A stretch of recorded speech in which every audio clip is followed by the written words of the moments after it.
Hey,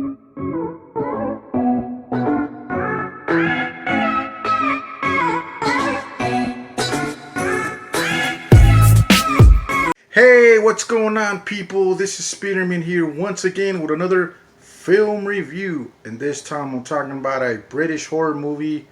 Well, it's more of a British horror comedy called The Book of Monsters.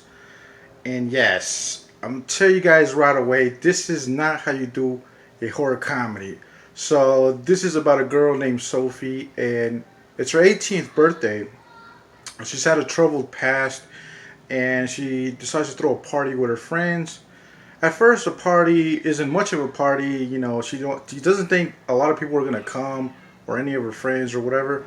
And then all of a sudden everybody shows up. The party's going good, but of course drama ensues. But there's also this book of monsters that apparently was in her house somewhere hidden, but nobody knew where it was.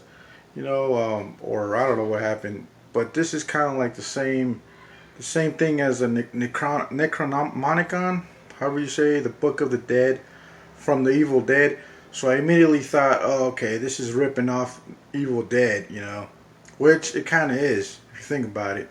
The whole plot is like the Evil Dead, but like a much cheaper version, I guess you could say, because the Book of the Dead, you see, it tells you about all these not mystical, like these mythical creatures, mythical monsters, and it says all their, what they're made of, why they are there, why they, pretty much all the facts about them, what they look like, and yeah, so this girl is like over, she's just like, what's going on? I mean, all these some of the monsters look really cool. I'm not gonna lie, some of them do look cool, but the problem is, like, the gore effects, the special effects, there's no CGI in here.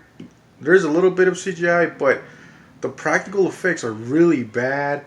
And yeah, man, the gore kills, everything is really bad. It's really cheesy. And it felt like nobody really cared. It just did a bad job of doing the gore and the makeup. So yeah, the movie is really boring. It's a real chore to get through. I was like, man, I was really bored halfway. Halfway, I just wanted to give up, and it was like, I wasn't really watching it. I was just on my phone, like on the internet, on Google and stuff, and I was just, it really didn't hold my attention that much. But I finally managed to watch the whole thing, and at the end, of course, the ending was predictable, and at the end of the day, it's not a movie I could recommend. I can tell this movie was trying to do something throwback, like the 80s. Like it wanted to do like a 80s style horror movie, but you could see the 80 influence, but it's not quite 80. It's not like, there was a lot of things missing in this movie that I could go on and on about, but I'm just going to let you guys know this movie is a waste of time. Yeah, one of the worst horror comedies I've seen this year, and I know there's better British horror comedies out there. I just reviewed Shed of the Dead, and that's a better one by far.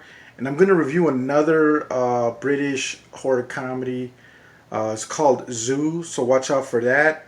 And I can already tell you guys that movie is better than this. But yeah, this movie, I like the title, and I kind of like the whole setup of it, but the execution is very flawed. So I would pass on this. I give this a 4 out of 10. And yeah, don't even watch this. Don't even stream it. Like, if you could watch it for free, I would just pass. Totally not worth your time. 100 subscribers. Peace.